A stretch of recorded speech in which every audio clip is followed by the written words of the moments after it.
Let me see you one more time high. I haven't seen you since last time I need you to kiss me, make me as happy as can be. Please let me see you one more time high. I haven't seen you since last time I need you to kiss me, make me as happy as can be. I'd be junkie without drugs.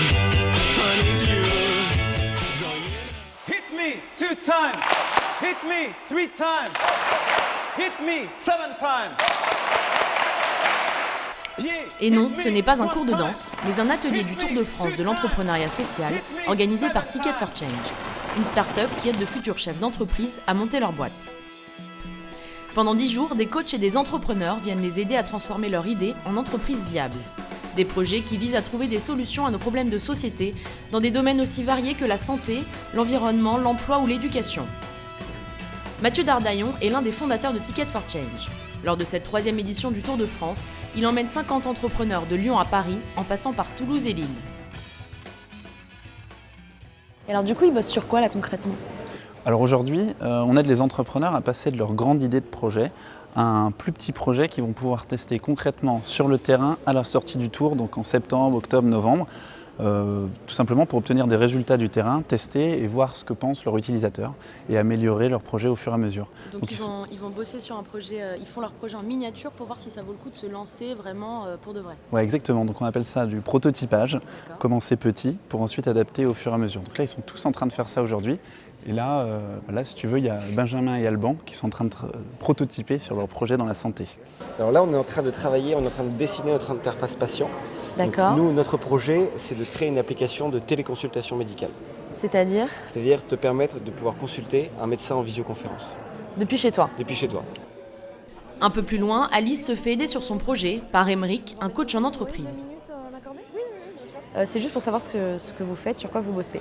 Alors là, on est en pleine phase de prototypage 3D sur mon produit qui est la Born to Recycle. C'est un collecteur ludique de mégots de cigarettes pour permettre de faire le lien entre les usines de recyclage et les tonnes de mégots qui sont générés chaque année partout dans le monde. En haut de chaque borne est associée une question à laquelle on peut répondre de manière binaire. Donc par exemple, vous préférez Beyoncé ou Rihanna. Vous préférez Beyoncé, vous allez mettre votre club du côté Beyoncé. Mon rôle, c'est souvent quand on crée son entreprise, on ne sait pas toujours par où commencer, on est confronté à plein de questions. Donc moi j'ai plutôt un rôle méthodologique, de pouvoir être un partenaire de discussion, poser des questions, essayer d'apporter plus de questions que de réponses, et puis d'aiguiller aussi dans les premiers pas. Et commencer par quoi ? Est-ce qu'il faut commencer à faire un long document qui est un business plan, ou au contraire plutôt faire un prototype, tester, expérimenter rapidement pour avoir des retours. Et c'est une des approches qu'on a du coup avec Ticket. Ticket for Change se veut un accélérateur d'idées qui se fixe comme objectif d'aider les entrepreneurs à monter leur boîte via un programme de 6 mois. En fait, notre but, c'est d'activer des talents pour changer la société par l'entrepreneuriat. Concrètement, ce qu'on fait, c'est qu'on aide toutes les personnes qui ont envie de changer le monde mais qui ne savent pas comment faire. Alors d'abord, on va aller dénicher des potentiels, on va inspirer les gens pour leur dire que c'est possible de changer les choses, que c'est possible de réconcilier business et sens. Et surtout, notre programme phare qu'on a développé, c'est un programme pour transformer ceux qui ont une idée en action. Le cœur de ce programme, c'est ce Tour de France. Ce qu'on leur apporte, c'est 1, du savoir-faire, des outils, des méthodologies pour faire avancer leur projet. 2, du savoir-être, pour avoir la bonne posture entrepreneuriale pour créer des opportunités. Et 3, c'est des connexions à tout un écosystème pour pouvoir les aider dans la durée. En moyenne, les participants à Ticket for Change ont déboursé 500 € pour les 6 mois de programme. Le Tour de France est l'un des moments clés de leur formation. À 25 ans, Justine veut monter une boîte pour aider les jeunes Africains à entreprendre. Les premiers jours du Tour m'ont permis de vraiment poser mon projet et d'avancer justement dans mon projet, établir des objectifs clairs, réalistes et surtout faisables à court terme. Marina, elle, a 28 ans. Elle veut créer une marque de cosmétiques naturels. Alors moi en fait je suis pharmacien. Donc rien à voir avec, il y a beaucoup de gens ici qui sont issus du commerce, du marketing, donc en fait je connais rien à tout ça, stratégie business, rien du tout. Donc pour moi c'est hyper utile en tant que scientifique d'avoir des outils par rapport à tout ça, construire son business model, avoir une posture entrepreneuriale.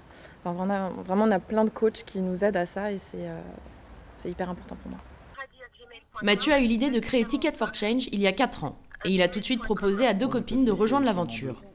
Aujourd'hui, Adèle gère la communication et développe Ticket for Change à l'étranger. Joséphine, elle, s'occupe des ressources humaines et du recrutement des participants.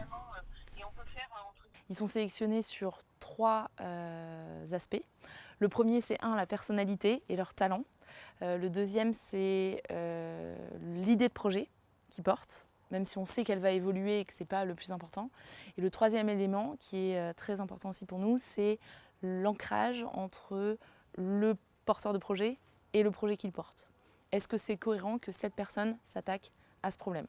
Ticket for Change, c'est une association à but non lucratif qui fonctionne avec un budget d'environ 1 million d'euros provenant de sponsors comme Google ou Renault et qui mobilise une vingtaine de personnes à temps plein, dont 13 employés, des stagiaires et des services civiques. Alors oui, on arrive à se payer, c'est la grande question et nous c'est hyper important depuis le début, depuis la création de Ticket for Change. Si on veut une équipe pérenne, de qualité, avec des gens qui ont vraiment envie de se donner à 200% comme on leur demande dans leur travail, il faut les payer, il faut qu'ils puissent suivre.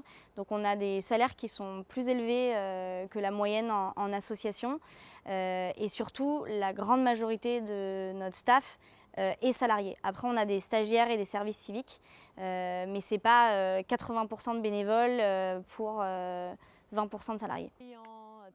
Mathieu s'est lancé après l'obtention de son diplôme d'une grande école de commerce. Et donc avec un ami, Jonas, on est parti explorer aux Philippines, en Inde, au Sénégal, pendant 3 fois 3 mois, auprès d'entrepreneurs sociaux, à quoi ça ressemblait. Au milieu de ce grand voyage de 9 mois, il y a un plus petit voyage de 15 jours en Inde qui s'appelle le Jagriti Yatra. Et donc c'est un tour de l'Inde avec 450 jeunes. Pendant 8000 km, on va voir 15 rôles modèles, c'est-à-dire des entrepreneurs indiens qui ont un impact considérable, qui ont changé la vie de plusieurs millions de personnes. J'ai eu un vrai déclic en fait. Je me suis dit, ok, là il y a un truc génial en fait. L'ayant vécu, je me suis dit, ça peut avoir un impact énorme et il faut qu'on le fasse en France. Depuis son lancement en 2013, Ticket for Change a formé plus de 150 entrepreneurs. Lors de ce Tour de France, Mathieu et son équipe aident les participants à construire la partie business de leur projet, mais une partie de la formation est aussi dédiée au développement personnel.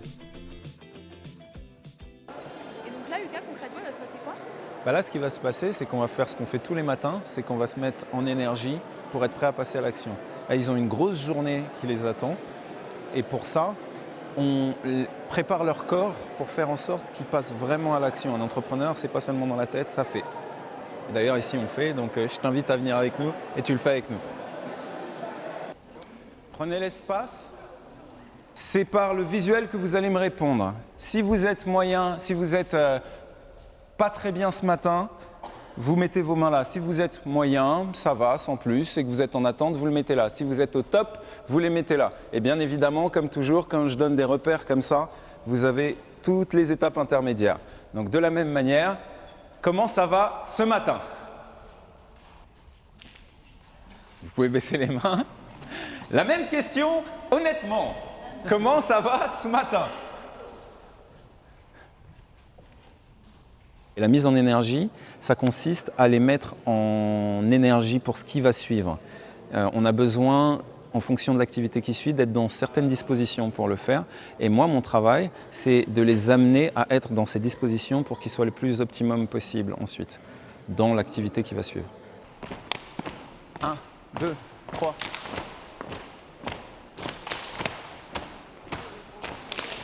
1, 2, 3 et 4. Descendez, descendez, descendez.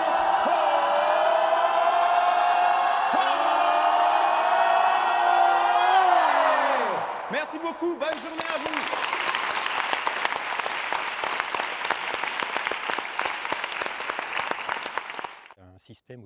Tout au long de ces 10 jours, les participants ont eu l'occasion d'échanger avec des psychologues ou des coachs en développement personnel. Effectivement, on ne nous a pas appris à construire la sécurité à l'intérieur de nous. On nous a appris plutôt à obéir, à répondre aux attentes, à être sage, à être gentil, à être obéissant, à être performant.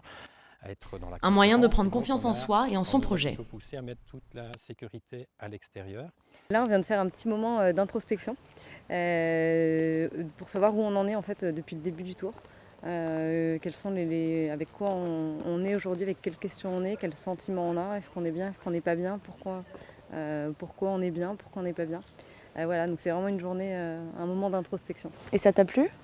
Oui, ça m'a plu parce que en fait, ça permet ça permet de dire devant d'autres gens, d'assumer devant d'autres gens où on en est, ce qu'on ressent.